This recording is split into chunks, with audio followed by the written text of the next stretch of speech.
আমার প্রিয় ক্লাস 7 এর ছাত্রছাত্রীরা, তোমাদের জন্য আবারও হাজির হয়েছি নতুন একটি ভিডিও নিয়ে। স্ক্রিনের মধ্যে যেমনটি দেখতে পাচ্ছ, model activity task combined English. এই কম্বাইন্ড ব্যাপারটা কি? তোমাদের আগে যে কয়েকটি মডেল অ্যাক্টিভিটি টাস্ক দেওয়া হয়েছিল তার কিছু কিছু অংশ নিয়ে একত্রিত করে একটি নতুন মডেল অ্যাক্টিভিটি টাস্ক দেওয়া হয়েছে, যাতে একটি নম্বর বসানো হয়েছে, অর্থাৎ 50 নম্বরের একটি প্রশ্নপত্র তোমাদের জন্য তৈরি করা হয়েছে।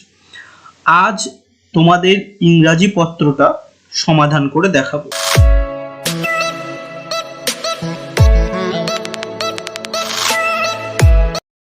দেখো, প্রথম প্রশ্ন যেটা দিয়েছে, আঙ্কেল পূজার থেকে একটা সিন তুলে দিয়েছে। ভিডিওটি বেশি দীর্ঘায়িত করব না, বাংলা মানে তোমরা আগের ভিডিওগুলোতে পেয়ে যাবে, শুধু প্রশ্নের উত্তরগুলো তোমাদেরকে সলভ করে দেখাবো। দেখো, প্রথম প্রশ্ন যেটা দিয়েছে, রিঅ্যারেঞ্জ দ্য ফলোইং সেন্টেন্সে, অর্থাৎ এগুলো রিঅ্যারেঞ্জ করতে হবে। এগুলো তোমরা আগেও করেছো, তাই বলছি শুধু উত্তরগুলো তোমাদের সাথে আলোচনা করব। তাহলে এখানে প্রথমের উত্তরটা কি হবে? অর্থাৎ প্রথমে তোমাদের বসবে কোনটা? 2 নম্বর দাগেরটা, দ্য হ্যামার ওয়াজ ফাউন্ড। তারপরেই চলে আসবে 5 নম্বর, uncle poser would lose sight of the mark. তারপরে চলে আসবে 4 নম্বর, everyone has to get up on the chair beside him. এবং তারপর 1 নম্বর, each of us would discover a new place. এবং শেষে যেটা হবে সেটা হচ্ছে 3 নম্বর, he fell on to the piano. তাহলে 2, 5, 4, 1 আর 3। এবার আমরা বি এর দাগের প্রশ্ন, why was it necessary for each of them to get up on the chair beside him? অর্থাৎ প্রত্যেকের কেন প্রয়োজন হতো তার পাশে চেয়ারে উঠে দাঁড়াতে? কেন প্রয়োজন হতো? দেখো উত্তর, it was necessary for each of them to get up on the chair because Uncle Pojar would lost the sight of the mark he had made on the wall where the nail was to go in. কারণ কি? কারণ uncle পূজার কোথায় পিনটা ঘুষতে হবে বা কোথায় পেরেকটা ঘুষতে হবে সেই ফুটোটাই হারিয়ে ফেলতো, সেই জন্য প্রত্যেককে তার পাশে উঠে ওই ফুটোটাকে ডিসকভার করতে হতো। তারপরে দেখো বিয়েরটা, why did uncle consider each of them to be fools? কেন তার দিকে বোকা বলতো? দেখো, Uncle Poojar considered each of them to be fools because they could not find the mark which he had made on the wall and would each discover the mark in a new place. কারণ তারা কি করতো, uncle পূজার যে গর্তটা করেছিল সেটা কেউই খুঁজে পেত না এবং প্রত্যেকটা আলাদা আলাদা জায়গাকে দেখাতো যে এইখানে গর্ত আছে, এখানে গর্ত আছে, তাই তাদেরকে বোকা বলতো। সি এর প্রশ্ন, হাউ ডিড আঙ্কেল পূজার ফল অন দ্য পিয়ানো? কিভাবে পিয়ানোর উপর পড়ে গিয়েছিল? দেখো, trying to reach A point 3 inches beyond what was possible for him to reach, the string would slip and down he would slide onto the piano. ঠিক আছে, কারণ সে কি করতো, মইটা স্লিপ করতো এবং সে পিয়ানোর উপর পড়ে যেত। এবার দিয়েছে দেখো, এটাও তোমাদের বই থেকেই তুলে দিয়েছে, যেটা নেহেরু তার মেয়েকে চিঠি লিখছে সেটা। আমি প্রশ্নের উত্তরগুলো চিহ্নিত করে দিয়েছি লাল কালি দিয়ে, প্রত্যেক প্রশ্ন জাস্ট সমাধান করব। বাংলা মানে বলছি না, আবারও বলছি, ভিডিওটি বাংলা মানে বলে দীর্ঘায়িত করব না, শুধুমাত্র উত্তর তোমাদেরকে করে দেখাবো। How old is the earth? তাহলে এর উত্তর কি হবে? দেখো, millions and millions of years old. তাহলে উত্তর হচ্ছে কি, the earth is millions and millions of years old.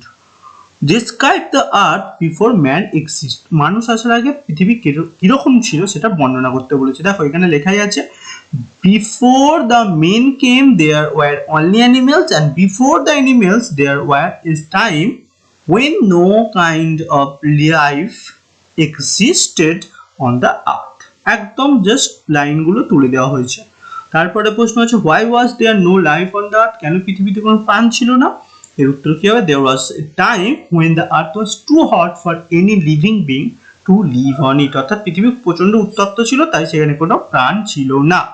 শুধু জাস্ট এখান থেকেই তুলে দেওয়া হয়েছে, উত্তরগুলো লিখে নিও তোমরা। তারপরের প্রশ্ন কি আছে, গ্রামার অ্যান্ড ভোকাবুলারি। দেখো, গ্রামার অ্যান্ড ভোকাবুলারি কি দিয়েছে, underline the nominal compounds. Nominal কম্পাউন্ডকে আন্ডারলাইন করতে হবে। দেখো এখানের মধ্যে নমিনিয়াল কম্পাউন্ড হচ্ছে রেইনকোট, তো রেইনকোটে আন্ডারলাইন করলাম। তারপরেরটা আছে ওয়াশিং মেশিন, আন্ডারলাইন। তারপর হচ্ছে কি ড্রিঙ্কিং ওয়াটার, আন্ডারলাইন। এবং শেষেরটা হচ্ছে কি অয়েল পাম্প, এটাতেও আন্ডারলাইন। তো এইগুলো হলো কি নমিনিয়াল কম্পাউন্ড। তারপরের প্রশ্ন কি আছে দেখো, আকবর, এইগুলো তোমরা করেছো, বারবার বলছি, জাস্ট তোমাদেরকে বোঝানোর জন্য আমি লিখে দিচ্ছি, তোমরা দেখে নিও, এগুলো তোমরা করেছো, তোমাদের আগের মডেল অ্যাক্টিভিটি টেস্ট, এগুলো তোমরা সমাধান করে জমা দিয়েছো।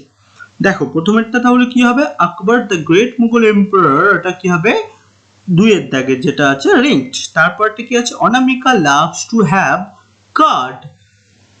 তারপর কি আছে, Sania is too weak to walk, তাহলে এখানটা হবে কি weak. Do you like to watch TV serials, তাহলে এখানটা বসবে কি সিরিয়ালস, বসে গেল। 5 এর দাগের প্রশ্ন, do as directed, positive degree তোমাদের কি হবে, দ্য চিতা ইজ দ্য ফাস্টেস্ট অ্যানিমাল, অর্থাৎ এটা সুপারলেটিভ ডিগ্রিতে আছে, তোমাকে পজিটিভ ডিগ্রিতে করতে হবে। তার উত্তর কি হবে, no other animal is as fast as the cheetah, no other animal is as fast as the cheetah, হয়ে গেল। তারপরটা কি আছে, সুপারলেটিভ করতে বলেছে, এটা কিসে আছে, পজিটিভ ডিগ্রিতে আছে, তোমাকে সুপারলেটিভ ডিগ্রিতে করতে হবে। তাহলে পজিটিভ ডিগ্রি থেকে সুপারলেটিভের ডিগ্রি কি হবে উত্তর, Elizabeth was one of the most powerful queen, Elizabeth was one of the most powerful queen, হয়ে গেল।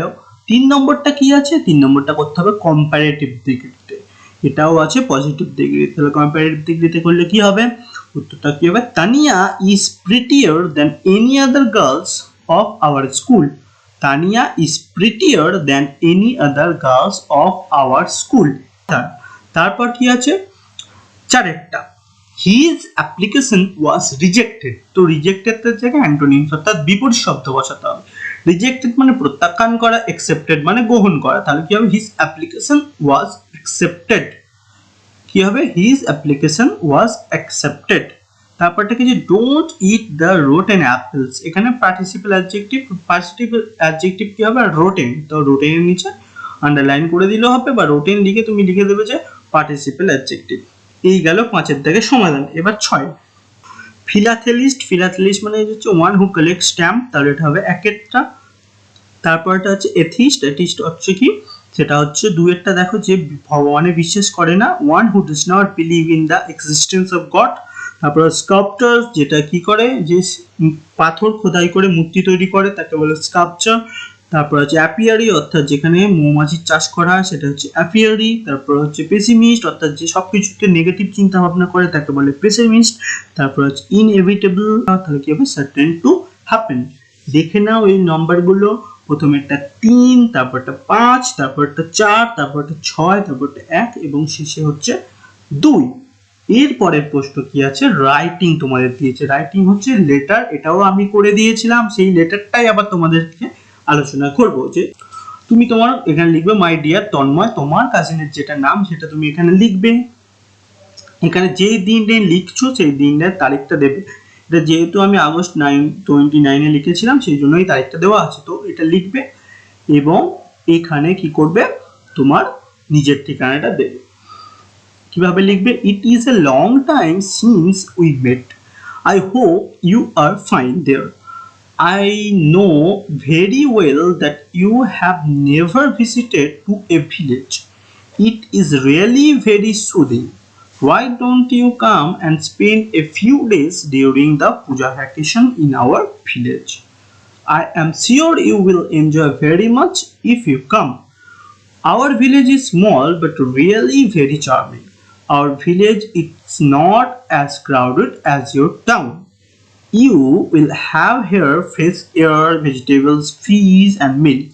The thing you will enjoy most is beautiful natural scenery. Green paddy fields, flower gardens will charm you. Visit to our village will rid you of the din and bustle of the city life. I once again ask you to come. Do please come and stay with us for a few days and enjoy. Regards to your parents and love to you. With love, এখানে তুমি তোমার নাম লিখবে এবং তুমি যাকে লিখছো তার ঠিকানাটা নিচে লিখে দেবে। এর বাংলা মানে বললাম না, কারণ আগের ভিডিওগুলোতে আমি বাংলা মানে বলে দিয়েছি, বাংলা মানে বলে আর ভিডিওটা বাড়াতে চাই না, তাই বাংলা মানে বললাম না, এটা দেখে তোমরা লিখে নিও। এরপরে যেটা দিয়েছে সেটা হলো কি সামারি লিখতে দিয়েছে। সামারি রাইটিং মানে হচ্ছে যেটা দেওয়া থাকবে সেটার সারাংশ যেটা বুঝে তোমাকে লিখতে হবে। তো এর উত্তর আমি বলছি, দেখো তোমরা লিখে নাও। The constable forcibly made the passenger out of the compartment along with his belongings. Refusing to go to the other compartment, he went to the waiting room with his handbag. The railway authorities took the charge of the other luggages.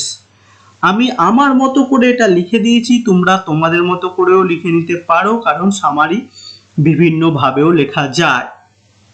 এই ছিল তোমাদের model activity task combine যেটা দিয়েছে 50 নম্বরে, তার সমাধানপত্র। ভিডিওটি এতক্ষণ দেখার জন্য সকলকে অসংখ্য ধন্যবাদ।